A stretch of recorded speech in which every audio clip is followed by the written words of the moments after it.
Excellent. So moving on, we'll move on with Farmer Freeman, Jackson Farmer. Can you go ahead and maybe please explain some of the advantages of getting your genetic sex tested? Sure, yeah, I'd love to. Yeah, I mean, if you're doing sex testing, you're most likely growing from regular seeds. Russ and Jeff made a great pitch on why seeds are a lot of fun to grow, why they can be really useful to a new grower. Um, I'm not going to rehash everything you said, but Jeff, that was an awesome pitch. Thank you Thank you. for I had a lot of pitching fun. seeds. But yeah, so if you're sex testing, you most likely have regular seeds, and you don't want to deal with the males. It should be obvious at this point, but the males don't make bud. It's not what we all buy from the dispensary and smoke. So if you're growing your own for the sake of hopefully wanting to smoke it, you don't want the males. So you'll sex test your seedlings.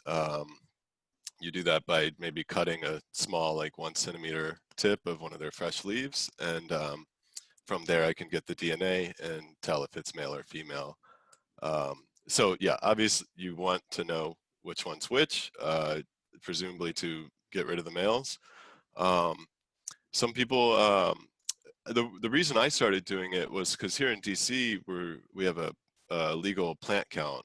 So each adult's only allowed to have 6 plants, 3 of which can be flowering. So if you've got 6 seedlings, 50-50 chance they're male, female, it gets really tough to ensure that you have 3 flowering females when you need your 3. So it was helpful, one, because you can't have more than 6, and you want to ensure that you have 3 females, you'll sex test, and it just helps to plan and make sure that your garden is going to be at most fulfillment. Also here in DC, we don't have space to just keep those males around. Everyone's growing in a tent, like in their closet, and those males get big quick. I mean, they all get big quick, but you especially just, even if you don't care about the plant count, you'll quickly realize once you start having fun with this hobby, they take up a lot of space.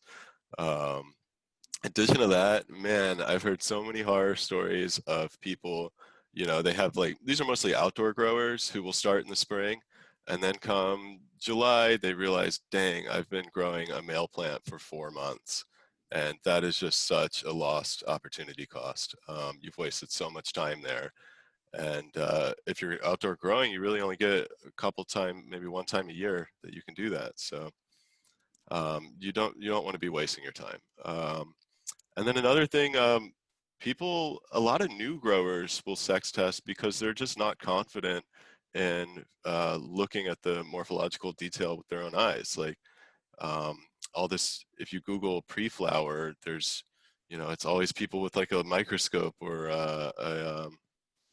some kind of lens to help them figure it out. And it's frankly difficult. Even if you have great eyesight, it can be tricky, and plants get misidentified, and it costs growers. So they'll just pay the $10-15 to test it instead. So yeah, resource saving, both plant count, space, nutrients, water. I can't think of any reason you wouldn't want that information, even if I just don't see any reason not to, other than the price. But when you consider the cost of all your nutrients and stuff, I think the price is pretty well worth it. I do too. I really do. And now, so like a lot of us are looking for different ratios. Some people like 1-to-1s, 20-to-1s.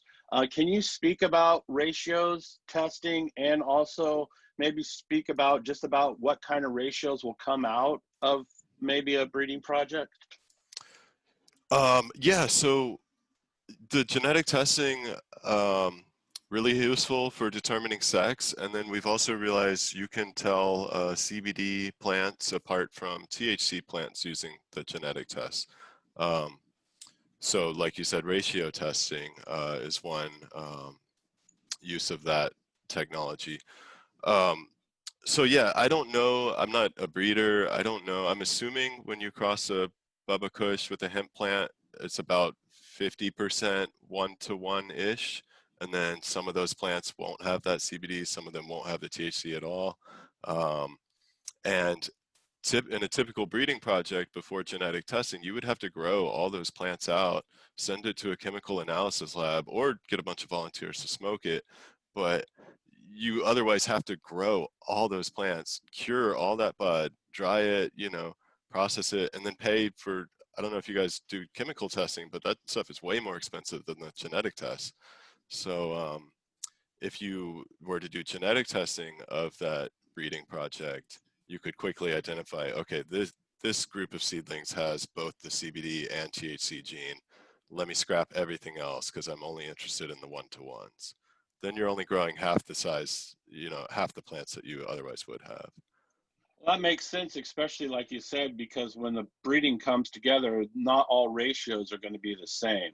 There'll be varying ratios without that progeny. And so I think it's really cool that you can, send in a sample and get a good test. We had an Oregon Tsunami that we got from Homegrown Natural Wonders, and it ended up being a 1-to-1.59, which worked out really great. We made some very excellent RSO. And so having that information was a powerful tool to us. And I really think, I think that's really important when you're doing that kind of research to get those maybe different ratios out of, because a lot of the reg seed, we know is very high THC, very low CBD. But if you want to start branching into some of the more medical aspects and start understanding some of the ratios, I think being able to send in a leaf sample and find out what your ratios are is a very valuable thing. Yeah. So I don't know about other people's genetic tests, but I know mine doesn't give you a specific ratio. It just tells you a presence or absence of each of those genes required to make the CBD or THC. So you could get any number of ratios from a positive hit on both. So it could be 1 part THC, 2 parts CBD. It'll still just be positive on my test. But these chemical labs are starting to realize they can do a chemical test just on the leaf and get the ratio from that. So a lot of this ratio could still be from chemical testing labs and not genetic labs. But regardless, that still has to happen at a slightly later date than the genetic test. So to save the most time, you would genetic test. Is that sort of testing something that you've been interested in getting into or looking into? Because it does. I've seen that starting to happen where people can now test the leaves of their plants before even flowering, I think, and you can get the THC percentage. Yeah, right. Yeah. So I've worked I've worked for Steep Hill. It's not something that I'm ready to bring in. I'm not ready to start doing that chemical analysis via Farmer Freeman yet, just because it's a whole different game, and I like what I do right now. But it is useful. Eventually, we'll probably offer it just because we want to be the most helpful we can be to people growing. So, but I don't like all the chemical waste that gets produced, and I'm just not ready to mess with that personally yet. Previously we What's the cost and the turnaround time of the leaf test that you offer right now? So the sex testing on the leaf is most people buy a 10-pack for $120, so about $12 per sample, and 2 business day turnaround. And for the CBD THC testing, it's pretty much the same price. It's all just looking for one specific gene, so it's about the same price. Oh, nice. Now, earlier we were talking about stability. Are there tests that can be done genetically to kind of determine the stability or whether herming might be present in a test? Yeah, so stability in relation to Hermes, I don't think there's not a test that I'm aware of yet, but I know there will be one. There's just so much demand. Growers are desperate to know, is this plant going to herm or not? It's probably my #1 FAQ is, can this test detect herms? So it will come. The market demands it. The thing is, we just haven't been able to figure it out yet.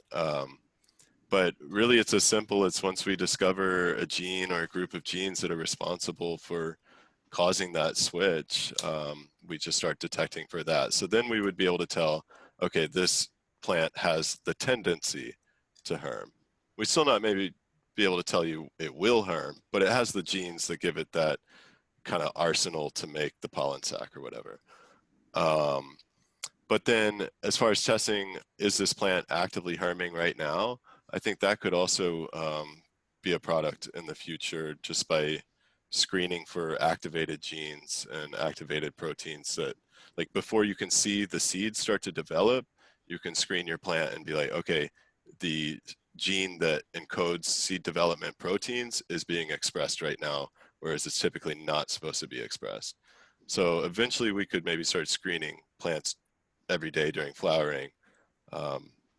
I don't know how expensive that would be, but it's all totally possible. That's interesting. That's very interesting. Excellent. Thank you for that. I appreciate that. Panel, do you have any more questions at all for Farmer Freeman? Nope. Okay. No, So that's cool. I did not know they could do that kind of testing with the CBD and that's cool. Yeah, super useful, especially so a lot of my clients are hemp growers because they've bought, or mostly new hemp growers who buy a bunch of hemp seeds and they just have to make sure there's no THC genes there. So they'll screen, 100 plants before they make clones, and just because it's so devastating for them to have a hot plant, especially in some areas. Yeah, that's really helpful if you're trying to avoid trying to stay below that federal threshold or whatever. Yeah, I even had one of the growers I worked for. They were trying to grow a CBD plant called CBD Giant, and when we harvested it, cured it, sent it to the HPLC, the potency testing lab, it came back 30% THC. So that was their only CBD project that year. Ooh. And in a small medical market like DC, patients weren't getting CBD that year because of a simple mistake that they could have just genetically validated their plants before making that big investment into growing it. Yeah, that's huge. Yeah. Well, thanks, JR, for letting me blab on about genetic testing. Yeah, if you need any of that, hit up Farmer Freeman. You can find him on Instagram. You can find him on the web. CannaBuzz.